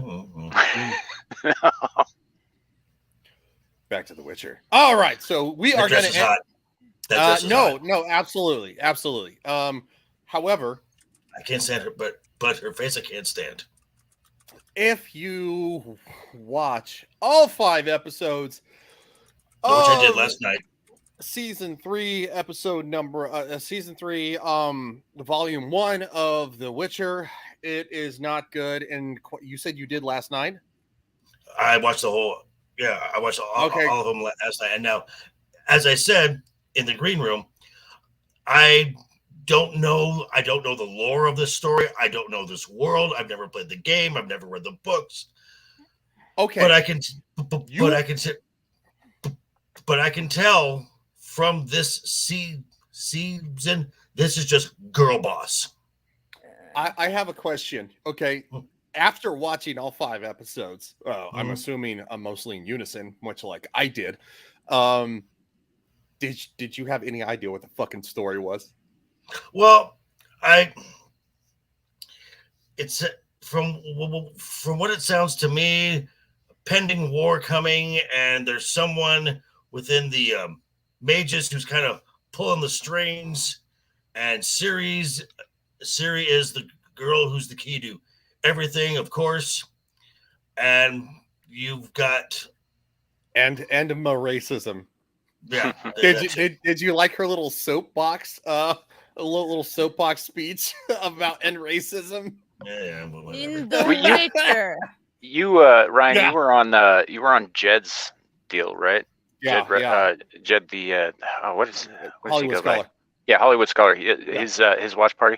Yeah. You know, he invited both of us to that, and I didn't go. And I think it kind of got lost in the hubbub when he was talking about it. But I remember distinctly giving my reason for not being there when he invited us, which was to say that I had an appointment to go get my dick trimmed with a cheese grater. Why didn't you show up? Should be. Honestly, I was at work and I forgot about it. Yeah, I know. I'm just giving shit. God. Okay, so I wanna sum up. Nothing really happens before this season. This episode. It's literally jumps around for no reason. It's 2-minute clips. It's just nonsensical. And then, of course, the final episode before the cliffhanger. This is episode number 5, and it is literally copy and paste. Literally 45 minutes of this Jen, do you know what's better than sex? and this song. Your rise out of the savior of Sodom.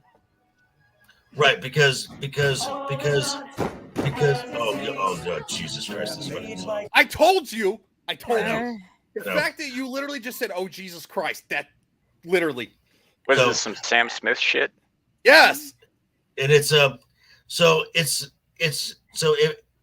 plays out the events of the night, and then they replay it, but add a little context in here and there. But it's basically you're watching the same 20-minute episode twice.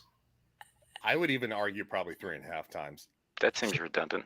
It probably could have been summed up in about 15, 20 minutes. And it's what is it?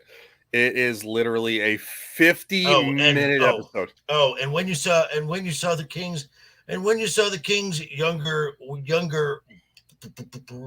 brother, how quickly did your gaydar go off? God, I could pull up that clip where just instantly I'm like, oh, good. Yeah. And of course, Yes Gear, also known as Dandelion or the Sandpiper, he is now bisexual, and of course, he has supposedly this gay romance with the King's brother Ravenada or something, Renier or something like that. Yeah, I'll have to look Ravenada it up. or something like that. But no, literally, I backed it up for this reason because remember the phrase "all is not what it seems," because they repeat that about 587,000 times. This one episode. All is not as it seems. They're made by day, her lips are sweet, her words are gentle to weave. Oh. Beast by night, Okay. my love takes Okay, I can stop now. Yeah. No, we've lost a couple of viewers over this. Good job. Thanks. Look, I'm just saying that's how bad it is. I don't know what My you will want to me live say. is slowly fading. I'm thinking about that toaster right now. You keep your mitts off my toaster. Now I got my own toaster. I can get one myself. And Sam, from what you said about your dating life, you might want to keep toasters out of your house. It happened one time, man. One time. I'm just saying. But Samuel, yes, you're being discriminatory. You know why? Because women have feelings now. Times are changing. Ladies can do stuff now, and you're gonna have to learn how to deal with that. So I watched this movie last year. Jason Mewes of Jay and Silent Bob fame directed his first movie last year, and it's not terrible. You know, there's a little bit of like the wokeness seeps in, but that's just, I mean, his best friend is Kevin fucking Smith. So what do you want? But for the most part, it's not too bad. And there is a bit though in there where Danny Trejo is trying to get into. He's playing himself, and he's trying to go method. So he's walking around with a pink feather boa, acting very effeminate. Well, you know what? That would actually be funny. It The was reason hysterical. I'd say watch it because I thought it was really funny. But you know. It's still in my head again. Why did I do this to myself? Now it's in mine, dick.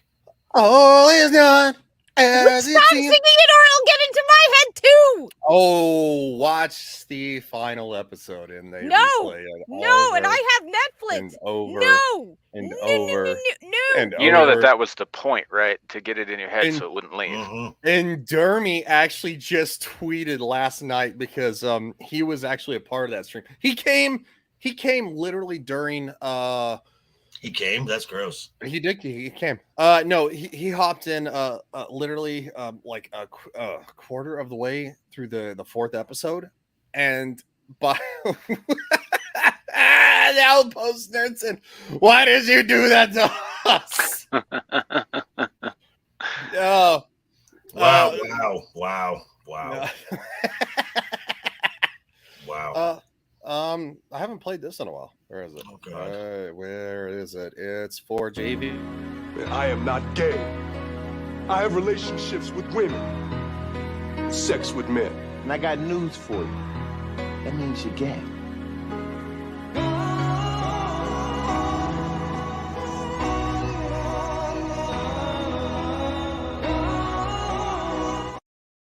You played that last week. Yeah, well, did I? Yes. I don't remember. I've slept twice since then. On a scale of like Jim Dangle to Liberace, how gay is he? Wow. I would probably go with that's a hard question. Because I'm definitely not Rock Hudson gay, because Rock Hudson is closet. Yeah, very closet, very attractive man. I love how Ryan's just gonna take this seriously. I know. Why would I not? This is part of the fun. I'm not offended by shit. I don't care. like a little limp wrist action or a full on swing.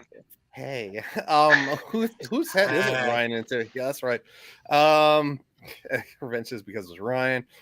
Revenge says, "Oh no." Outpost says, "I got news for you." Yeah, it never gets old. No, it never gets old. No.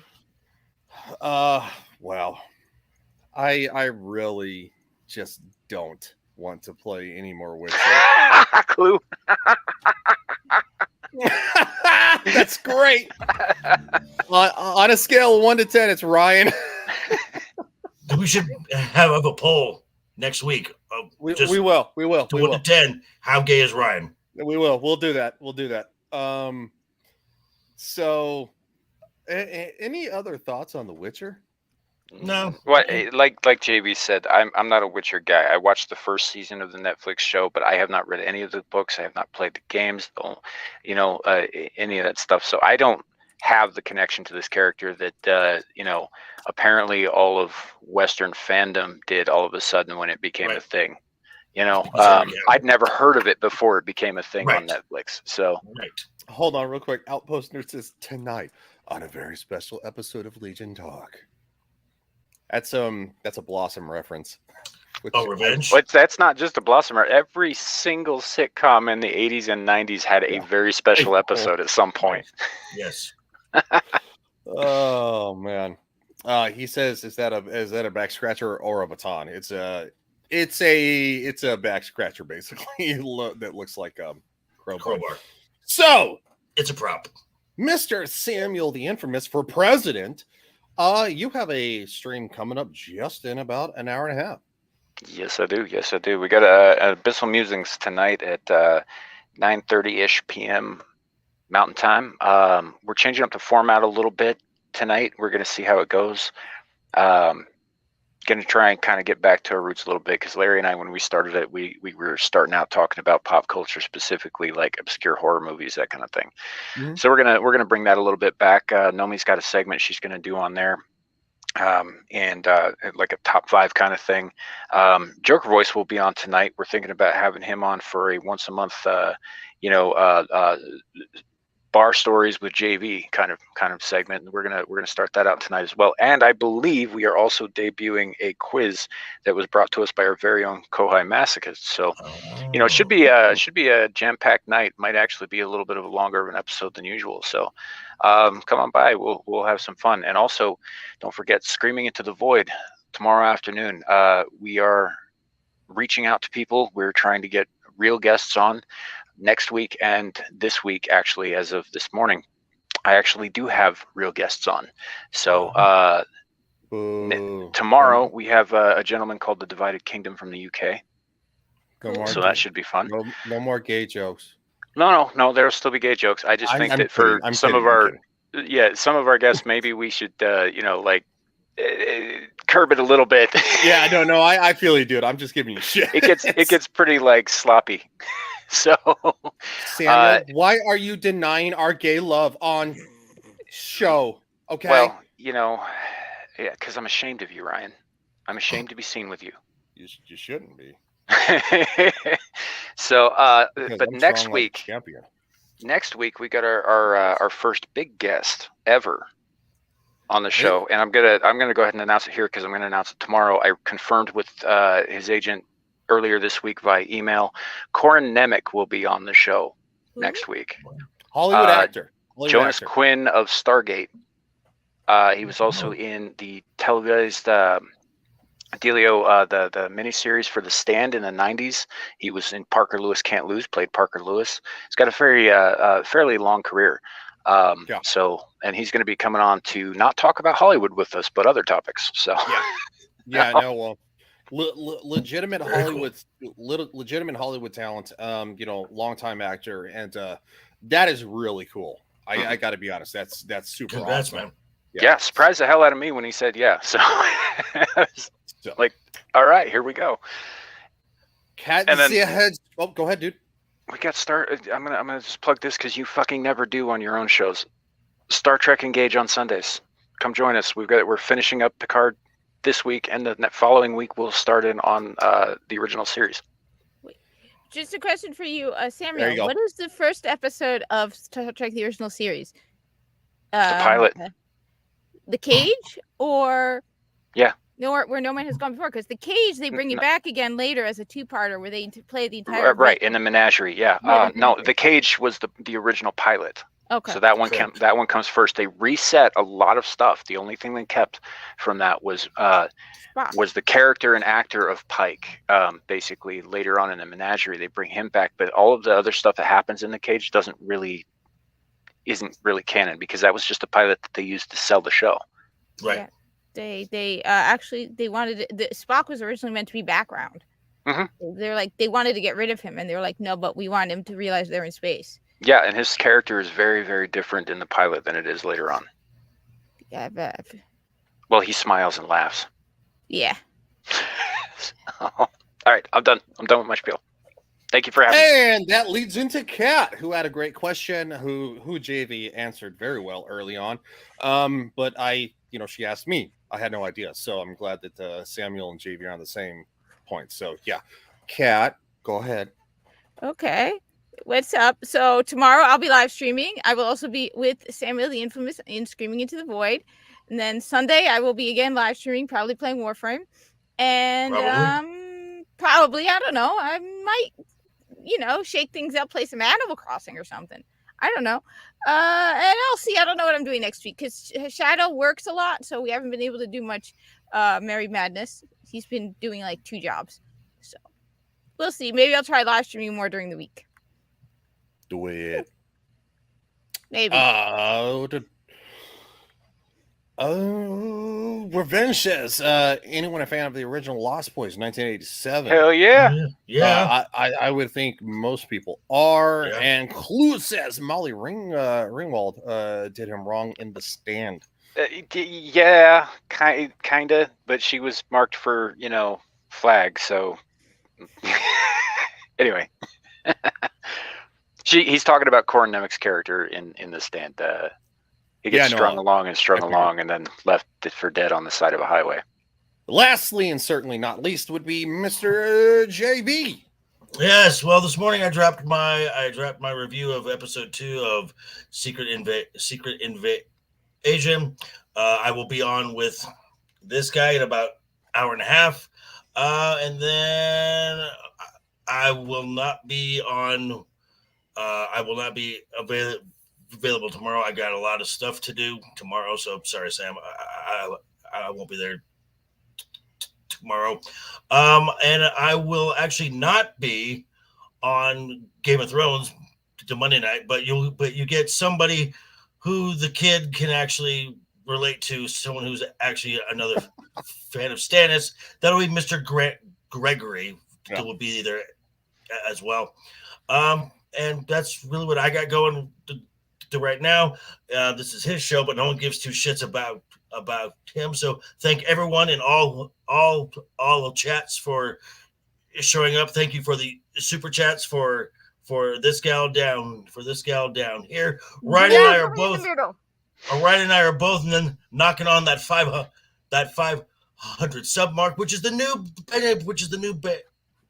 benchmark for YouTube paying us to watch stuff so you don't have to. So let's get these subs up. Have a great weekend, folks. Toodles.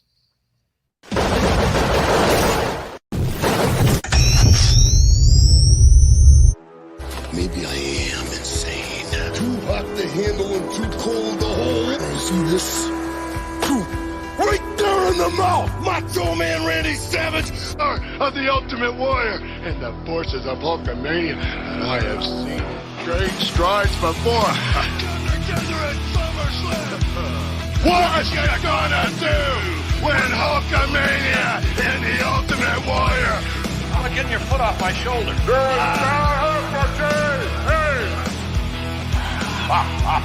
Well, there you have it. I still haven't found. Here's the next champion. Don't worry, I'm a fan of white.